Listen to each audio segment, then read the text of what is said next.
التاريخ كم مجدا سطرنا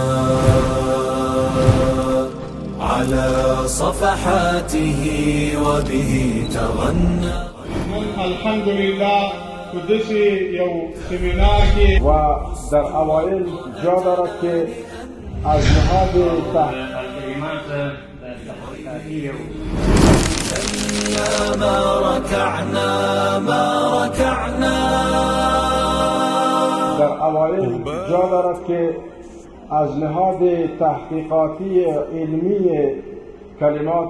سپاسگزاری نمایم که در این برهه زمان و این شرایط اساس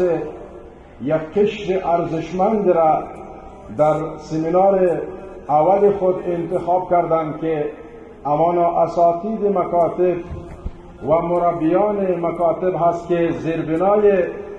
ساختارهای فکری و عقیدتی یک جامعه را رقم میزنند. در حقیقت انتخاب خردمندانه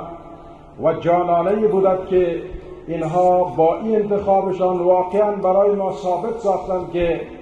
دنبال رشد و تعالی و ترقی افکار قشر عظیم هست که در حقیقت در پشت پرده و همچنان در عقب یک نسل این استادا قرار دارد که این نسل اگر امروز متدین پرهیزگار نسل خبیر تربیت شود، در آینده ما از بابت نظم و دیسیپلین انشاءالله العزیز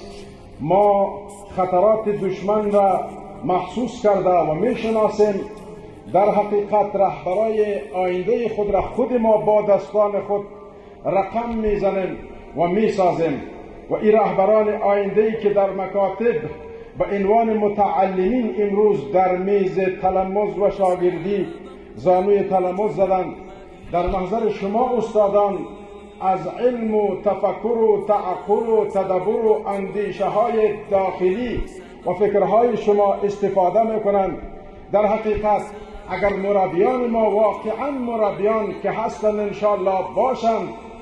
افکار پوچ و لایعنی میانتوهی فرسوده و بیکار باطل غرب را بشناسند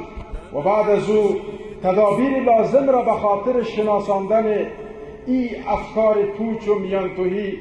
قدم بردارند. در این راستا انشاءالله ما در آینده نه چندان دور شاهد یک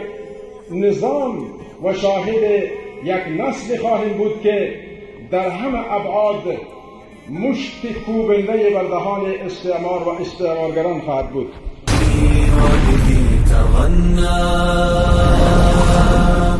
تهاب الأسد وطأتنا لأننا